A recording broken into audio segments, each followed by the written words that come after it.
Alright, let's dive into this last one here, shall we? This is Black-White Vampires splashing the Ballista combo. So we've got an aggressive core here with Sorin, Knight of the Ebon Legion, and then some Champion of Dusk to generate card advantage so we can beat people down. One of the nice things about this build is that we have a few different ways to gain life, so we can trigger Heliod and his static text even when we're not comboing with the Ballista. So Sorin can gain life, Rider gains life, Kalitas gains life, this Sorin gains life, Shambling Vent gains life, Legion's Landing tokens gain life, and then of course Heliod the Sun Crown plus Walking Ballista. When you target Ballista with lifelink, if it has at least 2 counters on it, it's going to allow it to deal an unlimited amount of damage. Let's get some nice basic lands in here. Then we'll go ahead and dive on into some matches with this one and see how it goes. Last time we shoved Ballista combo into the shell, it felt pretty good, but that was actually before Heliod was printed, so when we had Ballista combo in this archetype, it was paired with some other things. It was paired with the Vraska to go along with it.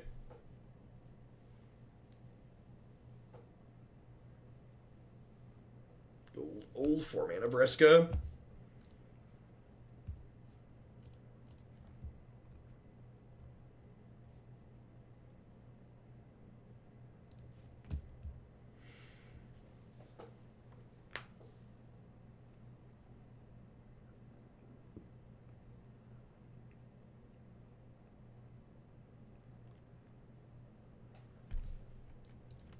You too, Seth. Would help if I update the stream deckers so people can see what cards are made. Yeah, sounds fine. A little bit slow on the draw.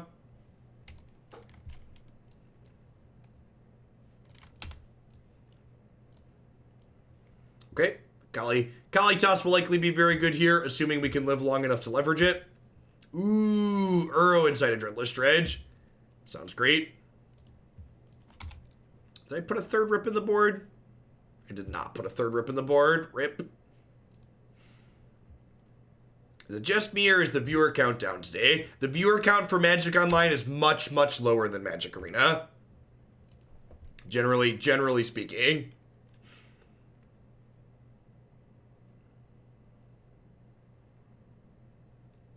When Standard's not awful miserable, Arena tends to have 50 to 100% more viewers than Magic Online does.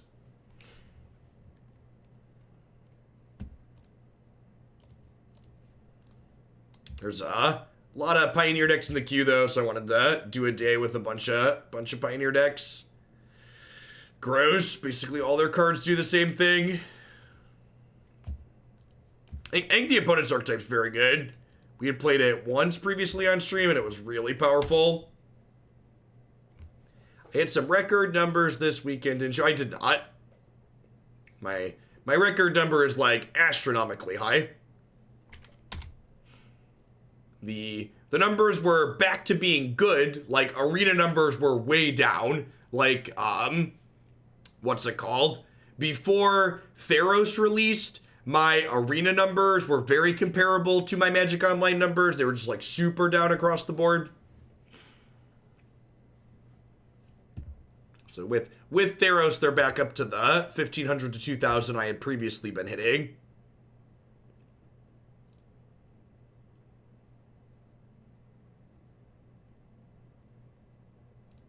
When taking Gather to Pack be better because it gets them 2 cards? Not necessarily. They often don't want 2 cards, Time Lord. Their deck wants things in the bin. So I'd rather take the card that gives them flexibility to take a land. Alright, so we're going to Murderous Rider that. And then we'll end up at 6, because we're going to take 3, 4, 5. And then we'll have untapped land Kalitas. We'll see if we can stabilize from there.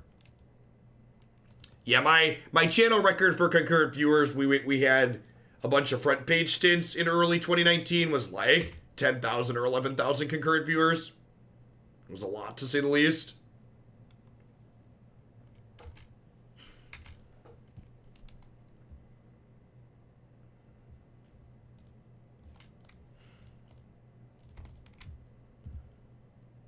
As is often the case, this is a bad die roll to lose.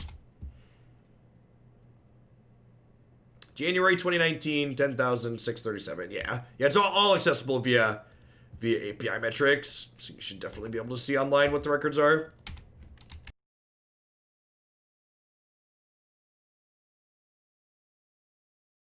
Kalitas makes them pump the brakes hard here, which is great.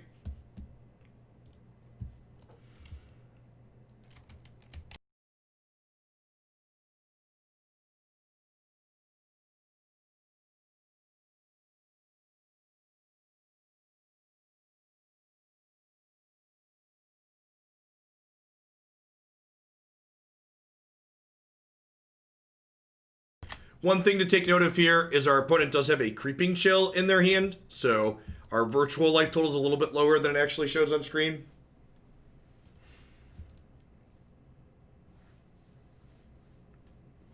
August 2019. Yeah, that'd be... What was August 2019? Oh, August 2019 was when I had the good... That was probably the Yarok Field run. August 2019 was probably when we... Are we dead? I think we're dead. They said an Narcomi, but another Creeping Chill. Feels dead, man.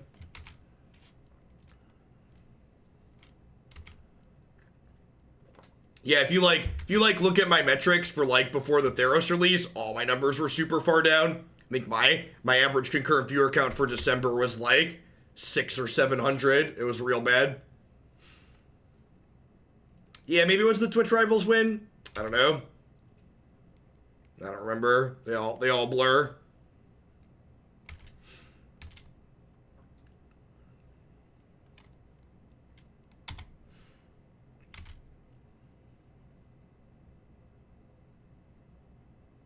Yeah, double amalgam coming back. Super dead.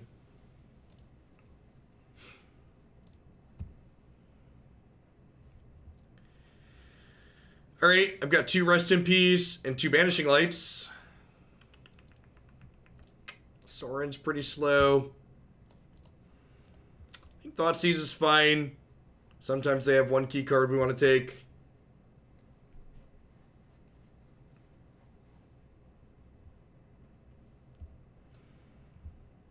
What would I like to trim here?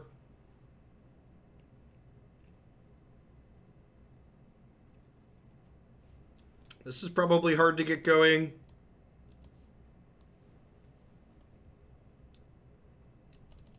Trim a Sorin.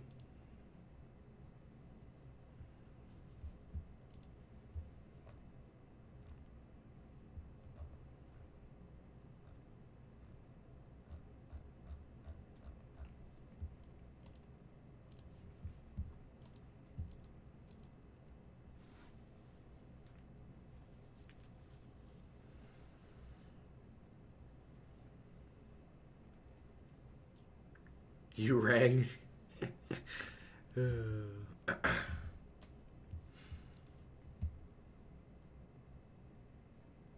5 drops seem bad. I mean, what seems better? What would you like to see from these cards over here instead?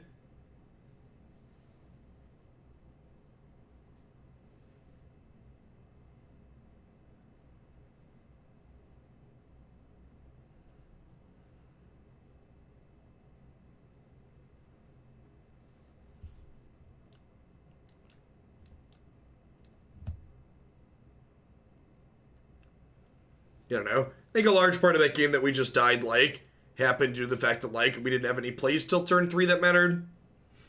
We took a lot of hits over and over and over again. We also, just don't have a ton of great tools here in general. Their deck goes pretty wide pretty quickly. Our Thoughtseizes and Fatal Pushes aren't super meaningful interaction, which means we're likely going to have a hard time.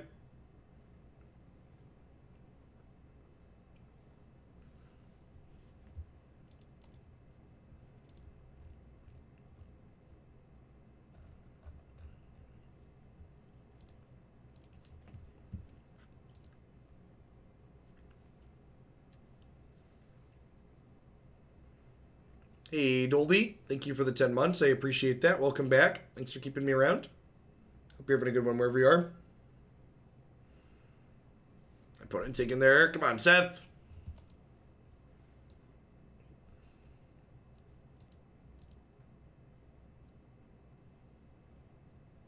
Did we time out? Did they time out? This just hit 0. This hit 0 and the match hasn't started yet. All right. Okay. Did they DC? Nope. Weird. Did I sideboard? Okay, yeah, I'm sideboarded.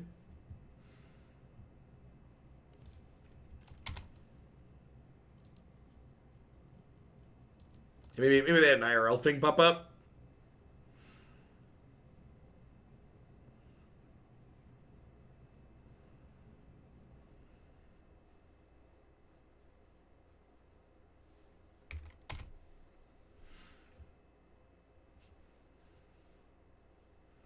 So, Elidox, I don't think I heard anyone reasonable saying that Ballista combo is going to be strictly busted. So much as, like, my position's always clearly been the lack of consistency in the ban list. So, in my opinion, leaving things like Ballista combo legal in this format while you ban things like Felidar Guardian is a big lack of consistency and not really something I'm okay with. It's been one of my complaints about Modern for a long time. The things they leave banned versus the things they determine are okay for whatever reason.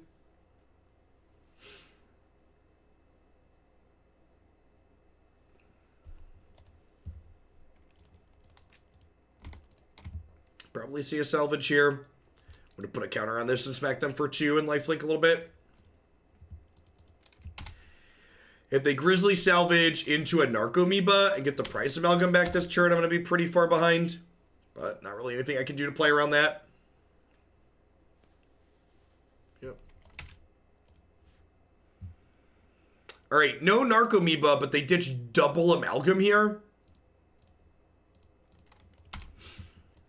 Which means when they do eventually find something to bring back from the bin, that's going to drag a lot of friends along with it. Need to find a Rip or a Kalitas ASAP. They get a bunch of looks at a... Another Narcomoeba here, I assume. Yep. Yep, and there's the Narcomoeba. This is their third turn. They're going to flip 10 power into play from the graveyard here. So, really need a Kalitas now. Rest in peace, no longer good enough.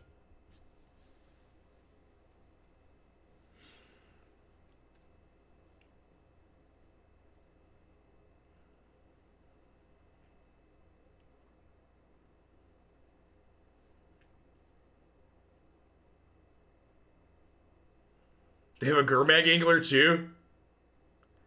Gross. And next turn they're gonna get to flashback Despair and just empty our hand.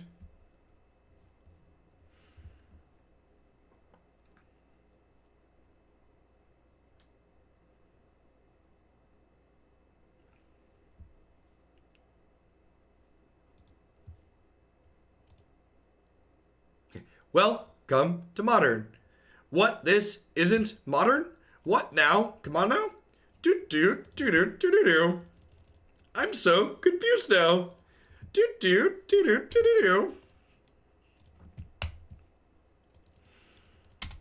So, Despair gives their creatures menace and makes us discard a card when they hit us.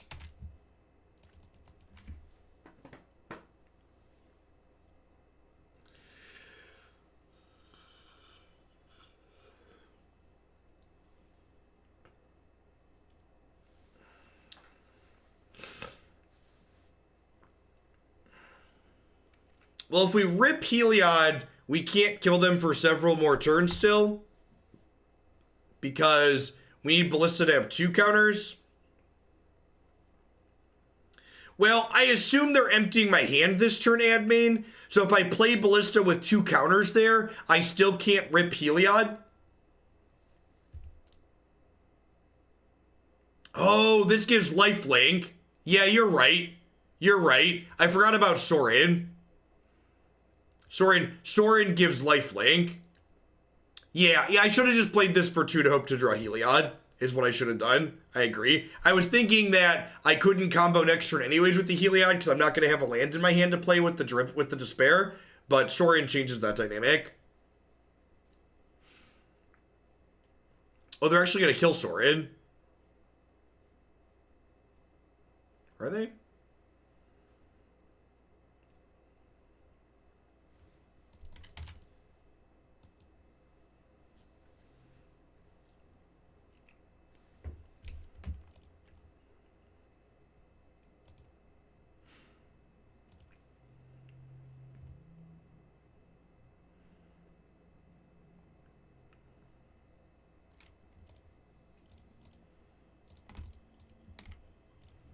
Okay.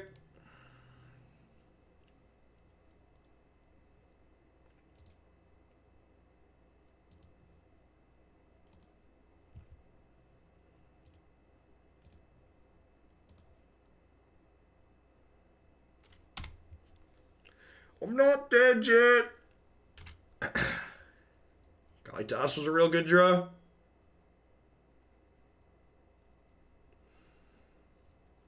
Used the Sorin there to give the Ballista Death Touch so we could kill the Gurmag Angler. Get a Zomboy out of the Kalitas. They don't have a trophy here. We're in a good spot. Well, we're not a good spot's to stretch. If they don't have a trophy here, we're in a serviceable spot. Oh, look at that. They milled another Despair. So we're dead? Are we dead? I feel like we're dead. Maybe not. So they Despair. I go double block, take 3, 4, 5, 6, but I gain 3 back. Okay, so we're not dead, and I get to exile 2 of their amalgams, and I get 2 zombies. So I'm gonna lose a zombie token and a Dusk Legion Zealot.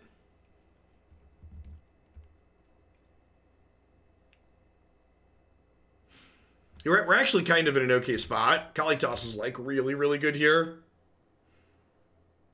I think they messed up by attacking my Sorin last turn. I think the fact that they split the difference on Sorin and me last turn was their mistake. If they would have sent everything at me and ignored my Sorin, they would have killed me this turn, right? If they were +3 damage on me, I'd be at 9, or I'd be at 3, and I'd be taking 6 here.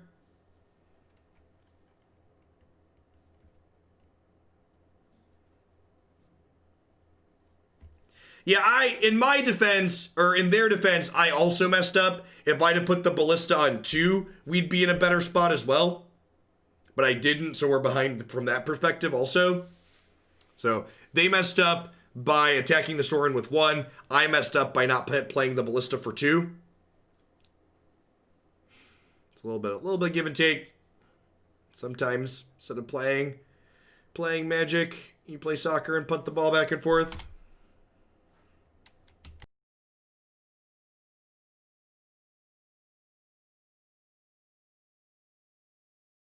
All the triggers caught me by surprise. I was like, wait, what? It's just the discard triggers that don't matter.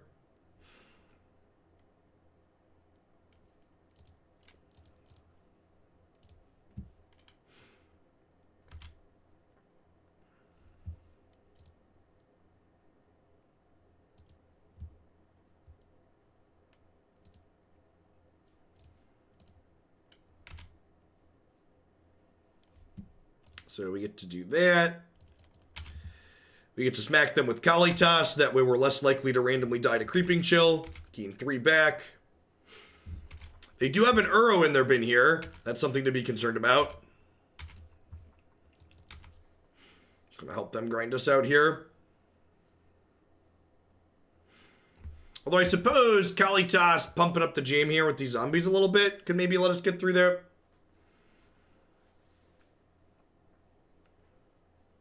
Be pretty impressive if Kalitas drags us through getting Mind Twisted here.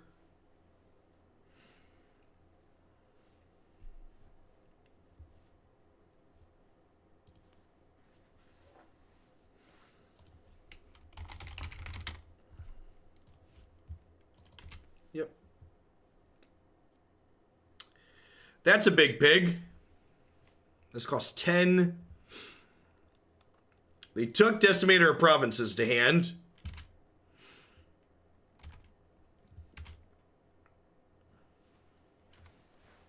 Creeping Chill knocks us to 5. This is knocking us to 4.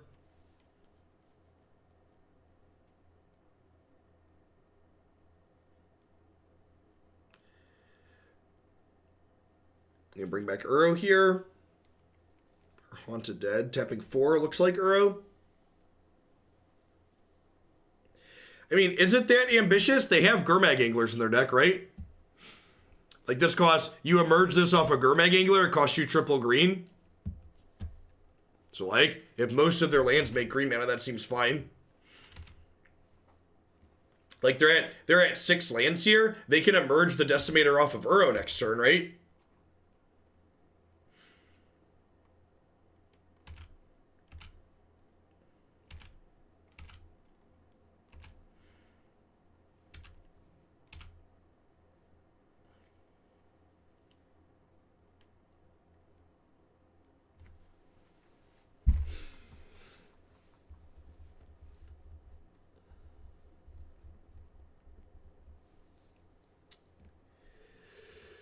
Does this thing have haste too? Yeah, it does.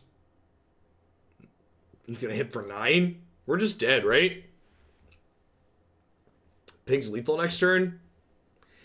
I can like plus my Sorin, have Knight, deal it, kill a thing, gain 3 up to 7, but then they're attacking for a grand total of 9, plus 8 is 17, 20, 23, 26, 29.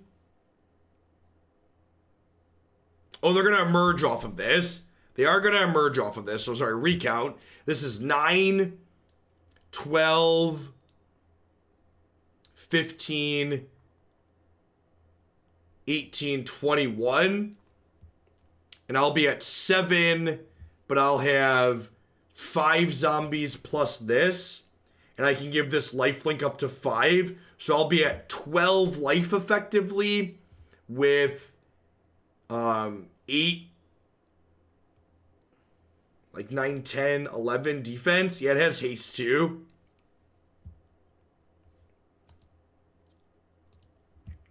All right, I guess we're technically not dead on board, so we'll wait and pass.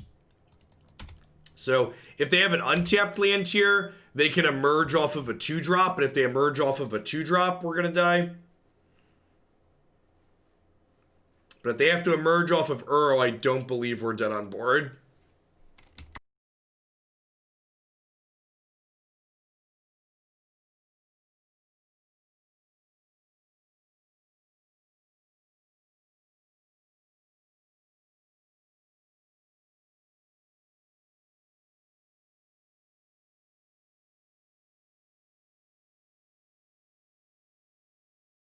I didn't play the Heliod this turn because I want the ability to sacrifice a zombie to put tokens onto Kalitas. Oh, is Pig a cast trigger? Oh, it is. You're right. So it doesn't do 9. That's a good call. It's a good call. That'll affect the math.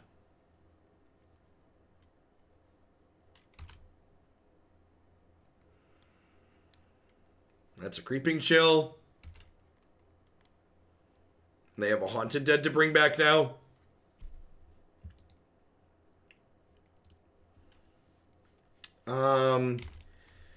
If we draw Ballista next turn, they die, right? Because I can go Heliod, play Ballista for 1, Sorin gives Ballista lifelink, attack with Kalitas, Kalitas puts a second counter on Ballista, kill them.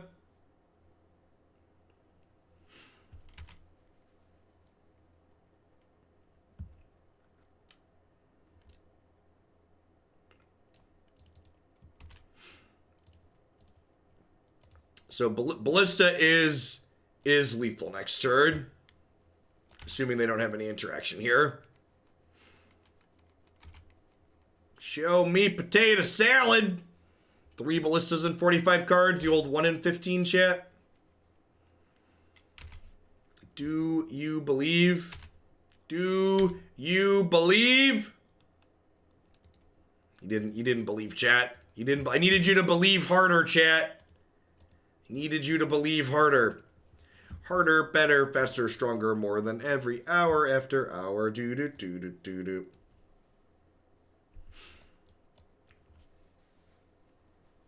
Being able to give a zombie lifelink's a good thought. It ended up not mattering.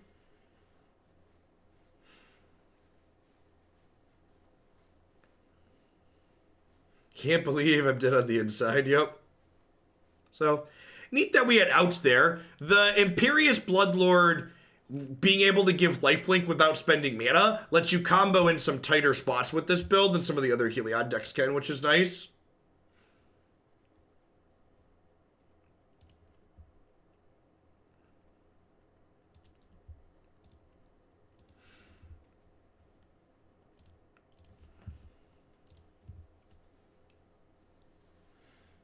Are you everything okay on your end, Seth? Did you lag out during sideboarding? Because it took all 3 minutes on our side.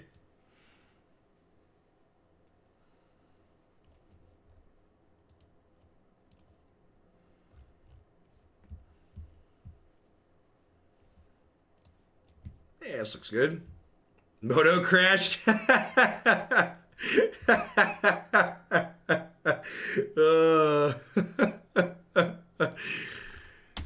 Oh, our premier Magic the Gathering play client.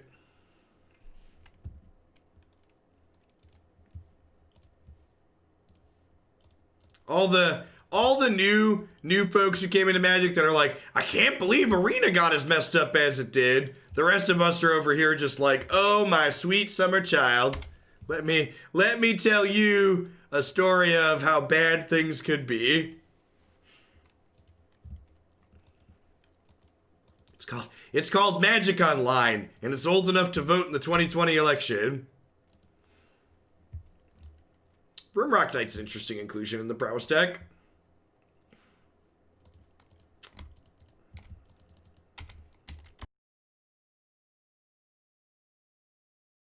Champion of Dusk not looking particularly stellar here in the face of red aggro.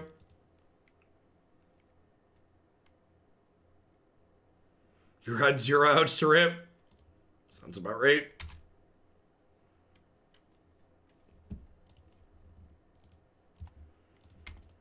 I think I Ballista shoot this Beaumont Courier before it gets a chance to grow up.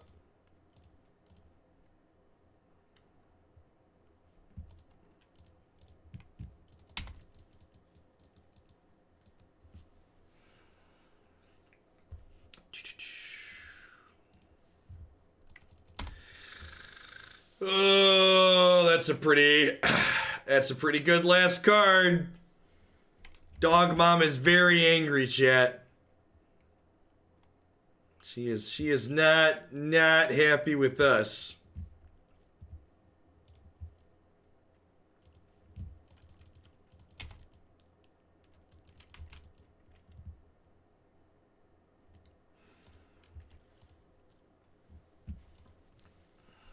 How the game's been going. We kind of been getting beat up today. It's been and this doesn't deal with Hazoret, right? Because it's not an enchantment. Banishing Light gets to come in. Cut these. These effects seem okay.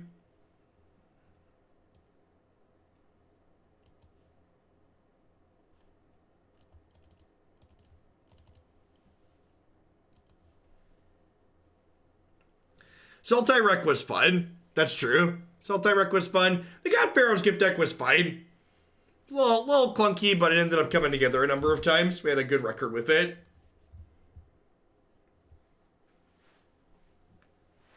Grixis Madness was cut in line, Squid Squad. It'll be up sometime later this week, most likely.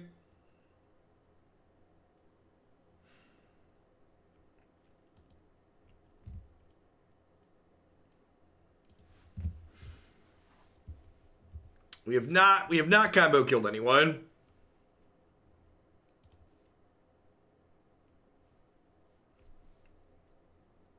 This looks fine. We'll keep in bottom castle.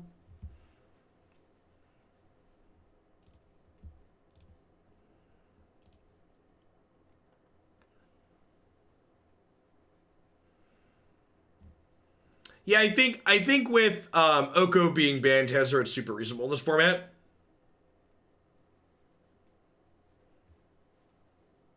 Big agree.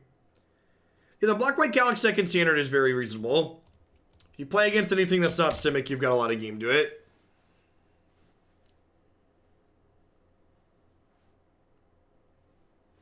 And the current format's varied enough that's probably not too big of a deal.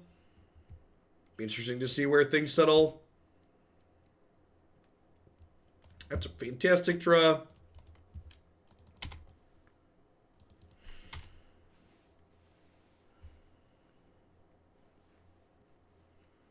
Turn 4 kill if we draw a Heliod. No? Yeah, okay. Yeah, if I played Ballista early. We have tap lands though, so that's not great. They also, like, this gets broken up by a removal spell too, which is not ideal. I didn't block here, double block here, because if I double block, this has prowess. If they have like a stomp or a wild slash, we just get completely blown out.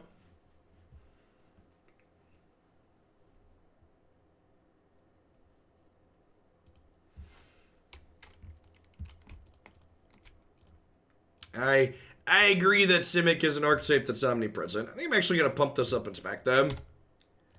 Just get this out of stomp range. Use my mana efficiently for the turn, rather than play a 1-1 Ballista. Maybe we can try and race here a little bit. Next turn, I'll probably Sorin, Solemn Visitor, and down tick for a 2-2, I think.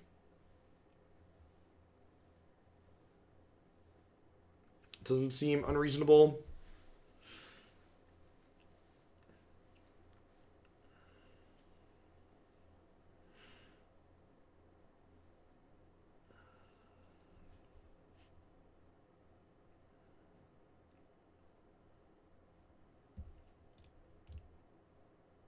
Okay. Huh. Well.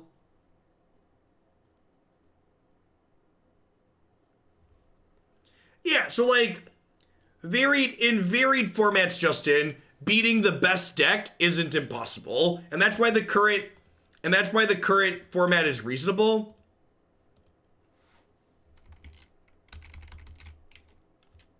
I think I'm just supposed to play Sorin, make a thing. The problem in my experience has been the decks that I can say have genuinely good Simic matchups tend to struggle in a lot of other places. Which, like you said, if you're struggling to hit top 1200 but you're beating up the Simic decks, I'd assume your deck probably has similar issues to that.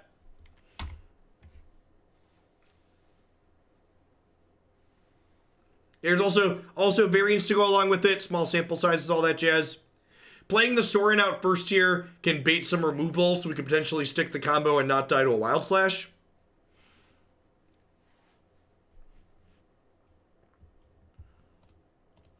That's an okay draw. Grab Bone Crusher here. Now the problem is, I think they're just going to kill us before we can do the thing, right?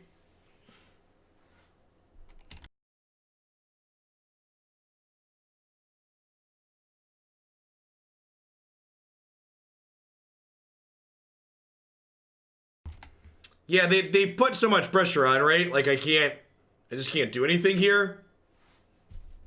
Maybe I cast it and they don't understand how it works and they concede.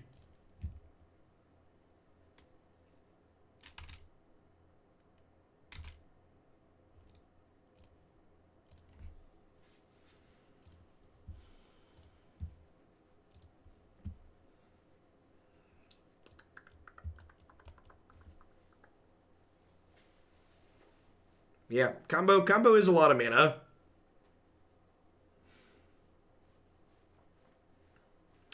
Feel like we should probably jam this into blue-white control or Jeskai control. Just like Ballista Heliod with dig through time. Hey, it's also just not necessary there. I don't know. The devotion slanted shells have seemed best for it. Like collected We played against a sweet green-white Collected Company deck. We also played against a sweet blue-white Devotion deck. It had Devotion in both directions. It seemed pretty good. Yeah, the blue Devotion deck with Heliod. Yes, this is the last deck for the day.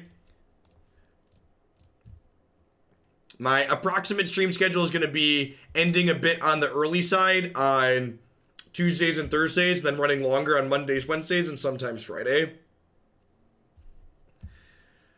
Well, their hand's really good. Yeah, that's true. The Delirium Heliod deck we played was really good. That's fair. I think that's definitely the best one we played so far. That one's up on my website.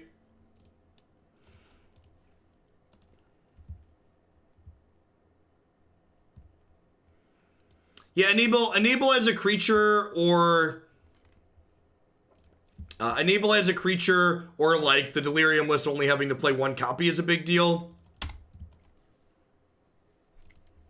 I kind of feel like I just can't win. Like, the cards I have in my hand here, just like neither of them are very good. Just like individually they're low power level. I guess the good news is that they want a Bone Crusher Giant this. They lose their Bone Crusher Giant because I can shoot their face in response. So their spell gets countered. Thanks for the 2/3 of a year, Dubes. I appreciate that. Welcome back. So far, we've just gotten like thoroughly picked apart or run down.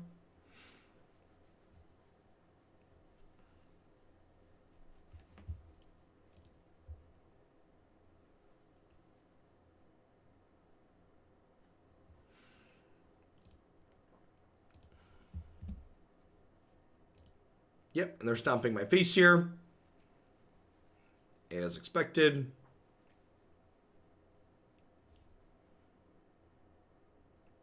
That's a different mountain than the mountain we saw in their hand. So, like, them playing mismatched cards gave us information here. So we know an extra card in their hand that we otherwise didn't get to know.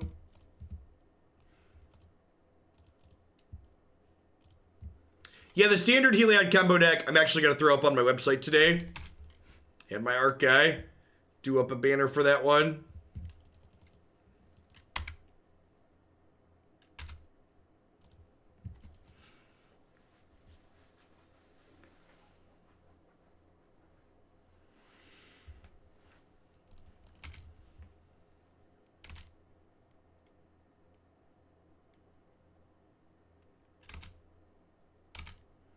They have Murderous Rider, Justin.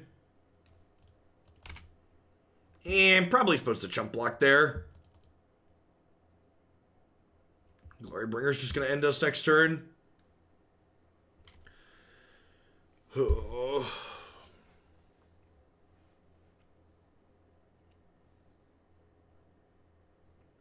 I think that deck's fine. I think it's good against a lot of the good decks. I think the matches where your Wild Slashes and Bone Crusher Giants aren't meaningful interactions seem like a struggle. But I think the subsection of decks where that's true are probably pretty few and far between at the moment. I wonder what its ramp matchup's like. Like, can it kill consistently fast enough to have a good ramp matchup? Is that a real thing?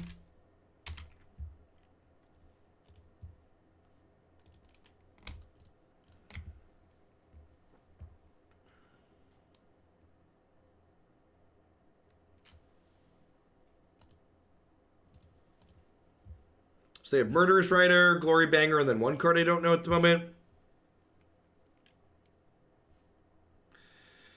It was a Bone Crusher Giant. It's awful against 5-color Niv. Yeah, I'd believe that. Yeah, mid-range. And that deck qualifies under what I just said, right? Like, the 5-color Niv deck is a deck where you don't have your Wild Slashes and stuff aren't meaningful interaction.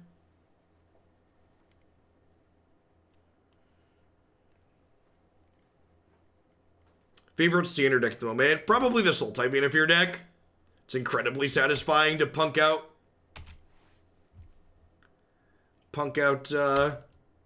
ramp players.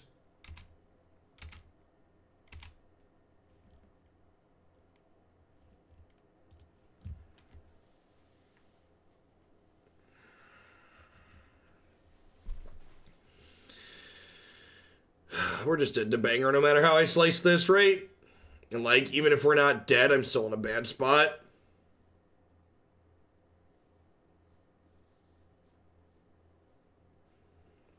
Yeah, are you looking for a Pioneer deck, Scholar? Yeah, the best Heliod deck we've played so far is definitely the Abzan Delirium deck. Not close.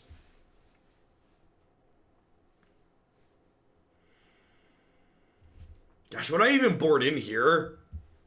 I guess it's Banishing Light.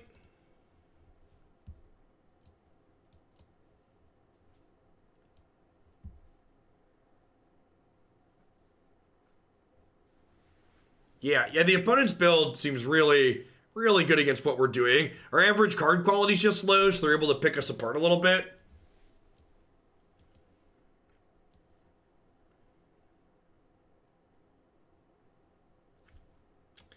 Part of me wants to board in Vanguard because they're really removal heavy, but, like, another part of me is like, well, they just, like, pressure my life total enough that I can't do this, right?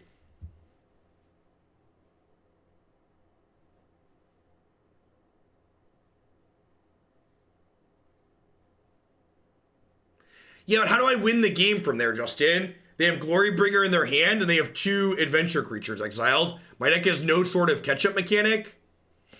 So, like, what does winning the game from that position look like? And it's not just about, like I'm not dead that turn, but I can't win the game. So, like, why are we going to keep playing?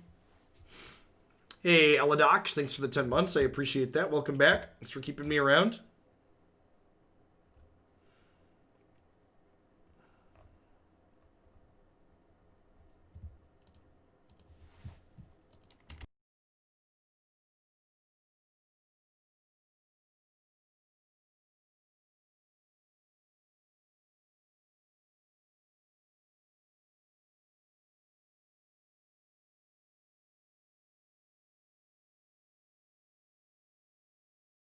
So, I think in a game that we're winning in this matchup, Champion of Dusk should be very good. Champion of Dusk is one of this deck's very few ways to generate actual card advantage. Oh, yeah, accidentally submitted 61. I should have cut another Dusk Legion Zealot.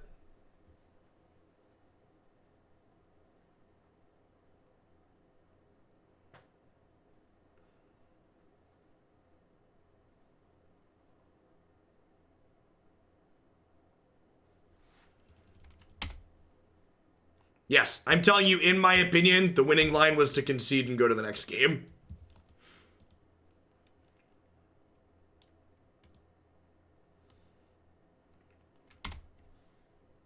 In my opinion, that was not a game we could win.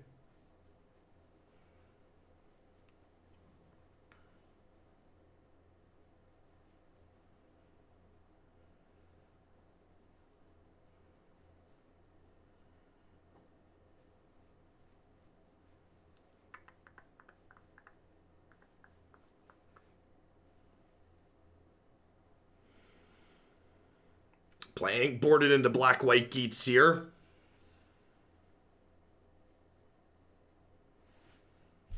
They took our card advantage, makes sense.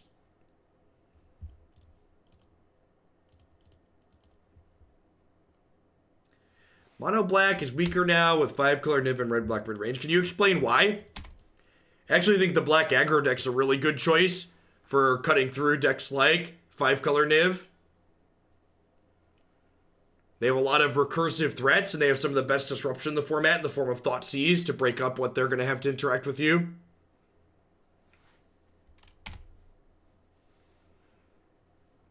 Wouldn't be surprised to see the Sorin go down here. They could also take Murderous Rider, depending on what their hand looks like. Nice, Android. Congrats.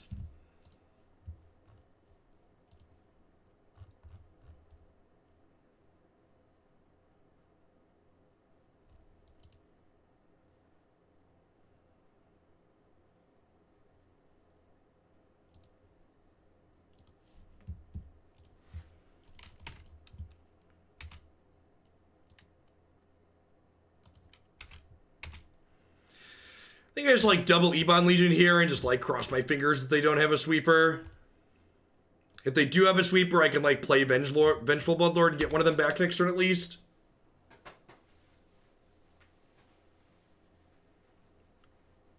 The spot removal spell at end of turn here is actually good for us because it implies that they do not have a sweeper. Because if they did, they would just wait and clear the board.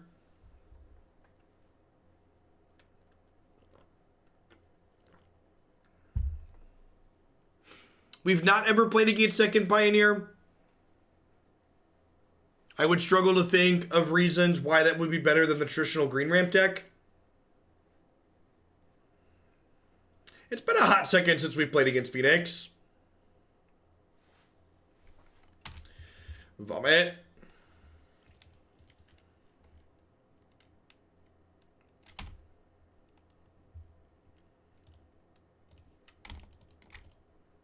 Your shillings keep failing on mobile. You mean like it's failing to collect them?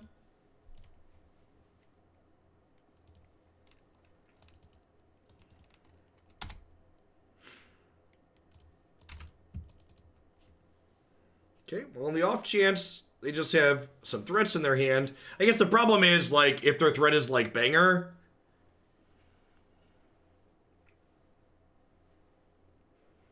Like, they have Glorybringer here. They put me down to effectively nothing in play. Just Red Boar.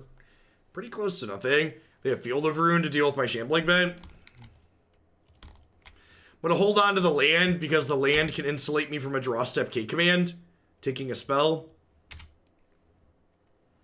Might as well force the issue on Field of Ruin now. Hey, Skirt.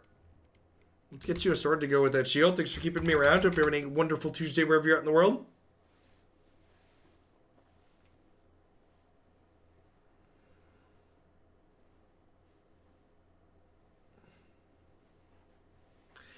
I think Pyromancer, I've heard a lot of people talk about Pyromancer versus Thing in the Ice, like one strictly better than the other, and I'd be pretty surprised if that's the case. Definitely feel like that's a good example of, like, both those cards are good, and where they're good are just different matchups. So, like, Thing in the Ice, that's a great draw. Thing in the Ice is aces against creature decks, like anything with Land War Elves in it, basically.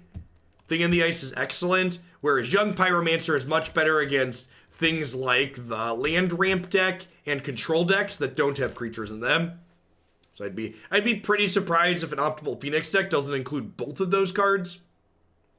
For you, main deck the one for the matchups that you want to hedge. That's pretty rough. He says before he draws the perfect answer, our deck is on fire. Do do do do do do. Ask me what it's like sometime, chat. Ask me what it's like. It's 4 things and 2 power answers. Sure, that sounds great. That sounds great.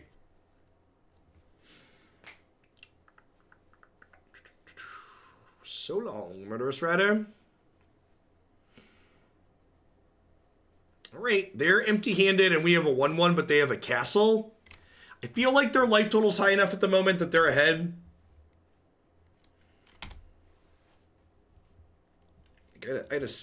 I probably should have held that because of K command.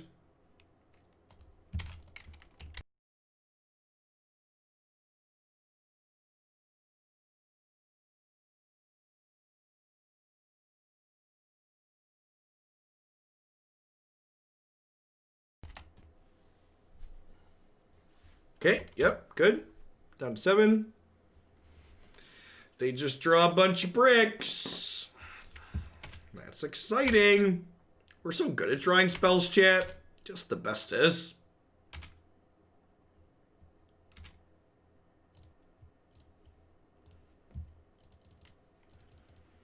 Put my lethal threat in play. Go.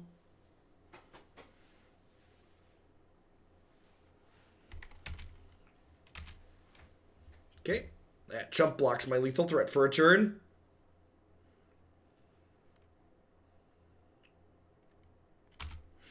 Down to 4.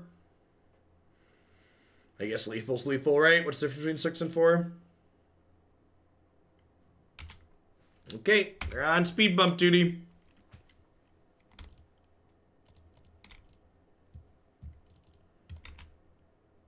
I think I hold on to Ballista If I draw an untapped land, Ballista is lethal on its own. So definitely just want to like hold up a night activation so they can't kill this with a Wild Slash or a Stomp.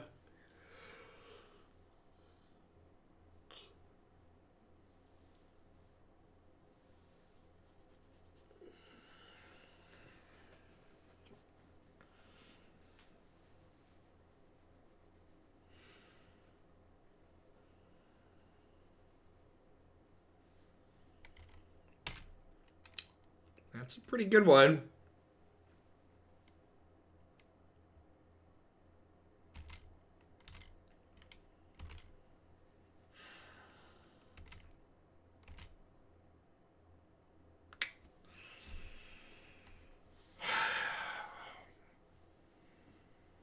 Do we YOLO it? Scholar, are you still here?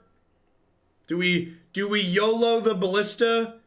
Because if we YOLO the Ballista, what could they have to punish the Ballista play? What's a Magic the Gathering card they could have to punish? Yeah, what's a red-black card that punishes it? There's nothing, right? It doesn't exist. Fatal Push doesn't do anything. We just like keep exiling in response. All right, yeet the Ballista. They could have Erebos's Intervention. I don't know why I just said that out loud because now I've just willed it into their hand. But Erebos's Intervention is a Magic card they could reasonably have in their deck. All right, they didn't have it. Swish. Living on a prayer, take my hand. We'll make it, I swear. Do do do do do do do do do do do.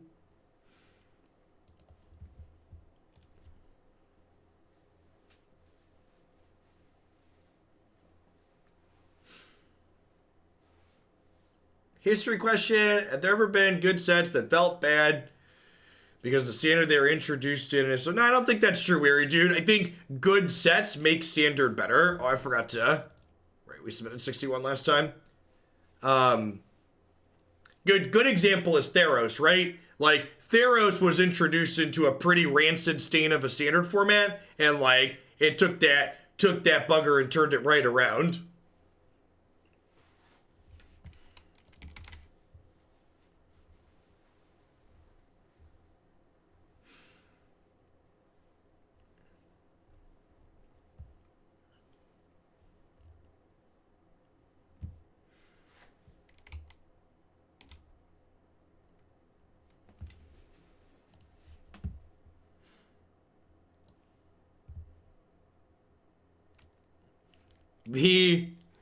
The top 4 Magic channels right now on Twitch are streaming Magic Online and Paper Magic. What year is it, chat? What year is it?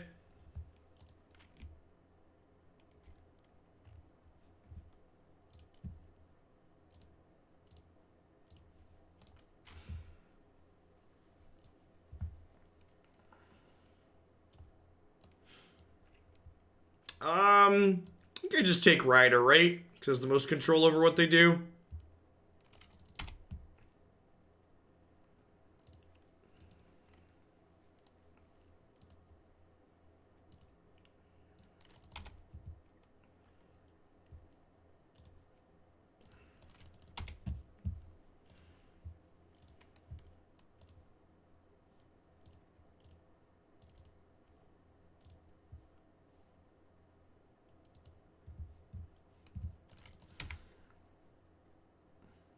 MTGO will outlive the heat death of the universe. Very, very likely. How do we feel about Sorin just down tick play the champion? I think I like that. It lets them like stomp the Sorin, but it makes them use a bunch of cards out of their hand and like this replaces itself. So like we're kind of getting like a 2-for-2 while also gaining a little bit of tempo.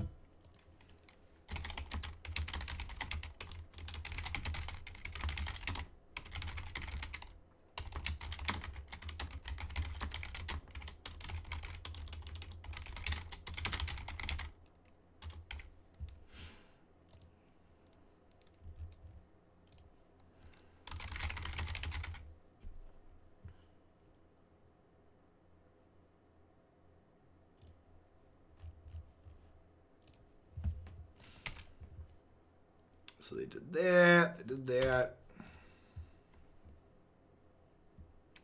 Thoughtseize is not a terrible pickup. But I unban anything from the Pioneer ban list if I was in charge of it. Yeah, I would get rid of Mana Dorks. And I would probably give Heliod Cat combo a chance.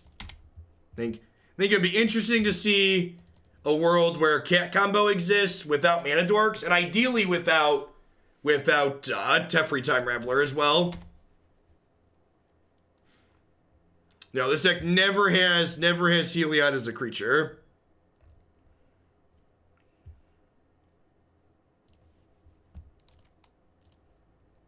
Never, ever. Well, unfortunately, this night is not long for this world because they've got double Fatal Push in their hand, and Chandra's bearing down us. So really need to draw a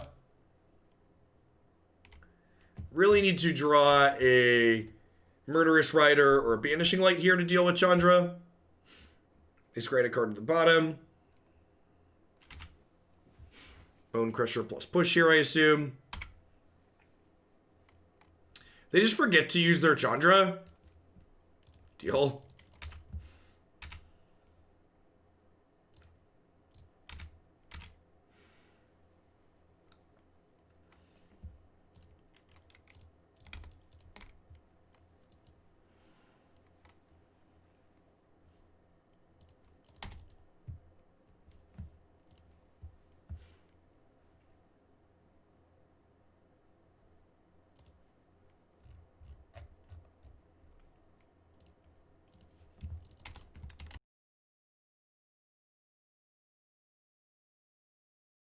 Chandra and Bone Crusher are going to kill us relatively quickly. He says as he draws another land. And like, if they hadn't forgotten to use their Chandra, they'd have killed us this turn because they would have gotten to Emblem her. Then they could Fatal Push their own thing and kill us with the Chandra Emblem. With the Fatal Push, I'm on 0 outs, right? And with the Glory Banger, we're dead.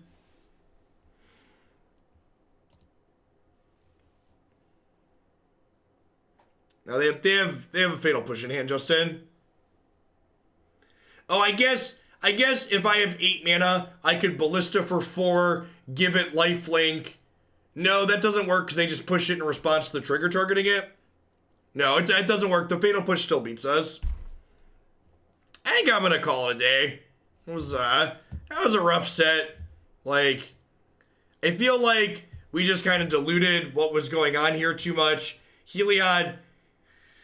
Heliod's just not a good card in decks like this. And I definitely, the decks that have been most impressive for Ballista combo that I've played in this format so far are 1, the Abzan Traverse Ballista combo deck, where you get to play a singleton Heliod Sun Crown, so you don't have to draw it too often.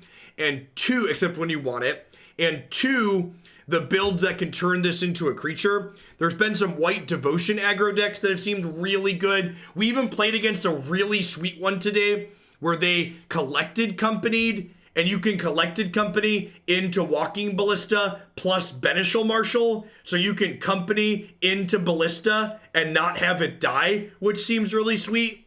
And Marshal makes Heliod a creature very easily, so like that build seemed really interesting. So I think, and this is, maybe I'm not allowed to do this on the internet, but I think there's a chance that I was wrong. And I think that this combo is probably less splashable than I was expecting it to be, because the overall power level and kind of clunkiness of what this is doing without added support doesn't seem like it's good enough.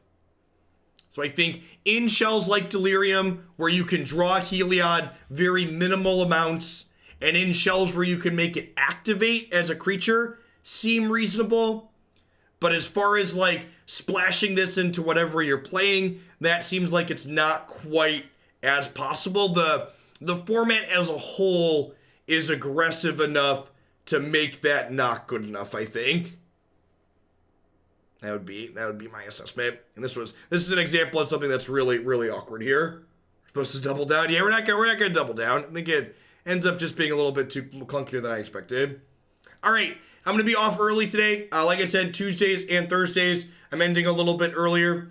Thursday is going to be Historic. Tomorrow will be Pioneer and some more Standards. We'll be rolling on into some more Magic Arena every day for the rest of the week. Thanks, everybody, for sticking around. I'm going to hit one more ad roll on my way out the door, and hopefully I'll see some of y'all tomorrow. Have a good one.